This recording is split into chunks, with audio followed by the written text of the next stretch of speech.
কাছে থাকা একটি নির্ভুল ম্যাপ আছে। মুসাফির এই মাঠটা পার হবে, কিভাবে পার হবে তার কাছে একটা কি আছে, ম্যাপ আছে।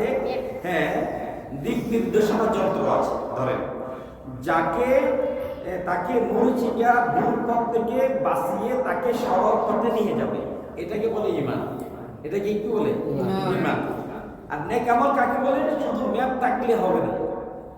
ধর আমার কাছে একটা ম্যাপ আছে, এই ম্যাপ দিয়ে আমি এভাবে যদি যাই আমি সঠিক রাস্তা চলে যাব।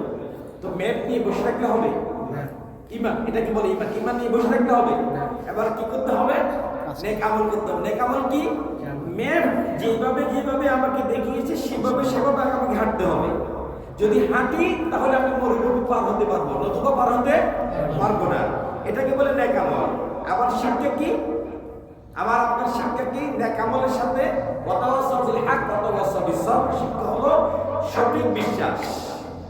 হ্যাঁ, সঠিক বিশ্বাস ছাড়া পথ চলা কখনো কি না সম্ভব না। আর পথ না চললে শুধু ম্যাপ ধরে থাকাও কি অর্থহীন, গন্তব্য পৌঁছতে পারবো না।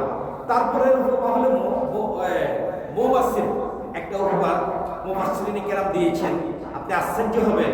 মৌমাছির কথা চিন্তা করুন। কার কথা? মৌমাছির কথা।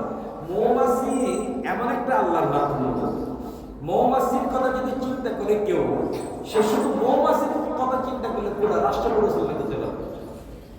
আল্লাহ মৌমাছিদেরকে সেই পরিমাণ কি দিয়েছে? নলেজ দিয়েছে। সুবহানাল্লাহ। আপনারা দেখবেন মৌমাছির বাসা, অনেক সময় দেখবেন মৌমাছির বাসার নিচে অনেকগুলো মৌমাছি মরে পড়ে থাকে।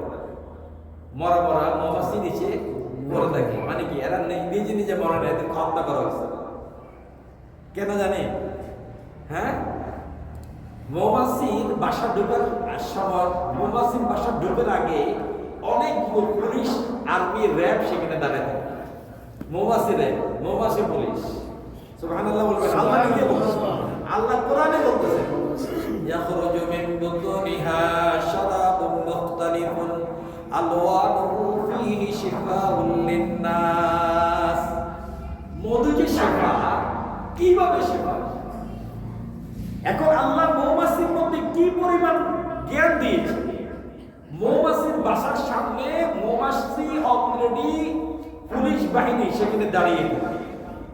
আপনি বাসা প্রবেশ করবেন, মধু নিয়ে আসছেন, কোনো ফুল থেকে মধু নিয়ে আসছেন, আপনি কি ভিতরে প্রবেশ করার আগে আপনাকে চেক করা হবে আপনি কি পবিত্র জায়গা থেকে আনছেন না অপবিত্র জায়গা থেকে আনছেন।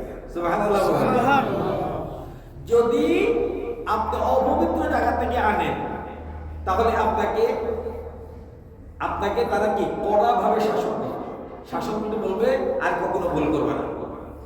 পবিত্র জায়গা থেকে মধু আনবা, ছেড়ে দিবি, মৌমাছি চলে যায়। এই মৌমাছি যদি আবার ভুল করে পবিত্র মধু নিয়ে আসে, বাস আর ক্ষমা নাই, এবার তাকে হত্যা করা হবে। এবার তাকে কি হত্যা করা হবে। সুবহানাল্লাহ। কি পরিমাণ নিয়ম মৌমাছির। এবার মৌমাছির দৃষ্টান্ত দেখেন। মৌমাছি কথা চিন্তা করুন যে ওয়াতাওয়াসাউ বিল হক। হ্যাঁ, একটি মৌমাছি যখন ফুলের সন্ধান পায়, কিসের সন্ধান পায়? একা একা ফুল গ্রহণ করে নাকি সমষ্টিগতভাবে? সমষ্টিগতভাবে। দেখেন, একটা মৌমাছি যখন ফুলের সন্ধান পায়, সেই বিশেষ করে এমন একটা নাচ, মৌমাছি এমন একটা নাচ দেয়, ওই মৌমাছি বিশেষ একটা নাচ আর কি। এই নাচের মাধ্যমে সে সমস্ত মৌমাছিকে সেই শব্দ এবং সঠিক পথের খবর দেয়। এটা বলে সমন্বয়। এটা কি বলে? শুধু নিজের কথা চিন্তা করে না, সবার কথা চিন্তা করে। হ্যাঁ, এবং ধৈর্যের উপদেশ। এবার দেখেন, ঝড়ের ঝাপটায়, প্রতিকূলতায় মৌমাছি একটা আরেকটাকে এভাবে আটকে ধরে। এত তুফান হচ্ছে কিন্তু মৌমাছি কি চাক নিচে পড়ে না। কেন পড়ে না? একজন আরেকজনকে এমন ভাবে আটকে ধরে বাতাস তাদের কোনো ক্ষতি করতে পারে না। এর অর্থ হলো আল্লাহ আমাদেরকে বুঝেছেন যে তোমরা যদি সমাজে এক ভাই আরেক ভাইয়ের সাথে যদি এভাবে মিলেমিশে থাকো, তোমাদেরকে পৃথিবীর কেউ ধ্বংস করতে পারবে না। সুবহানাল্লাহ।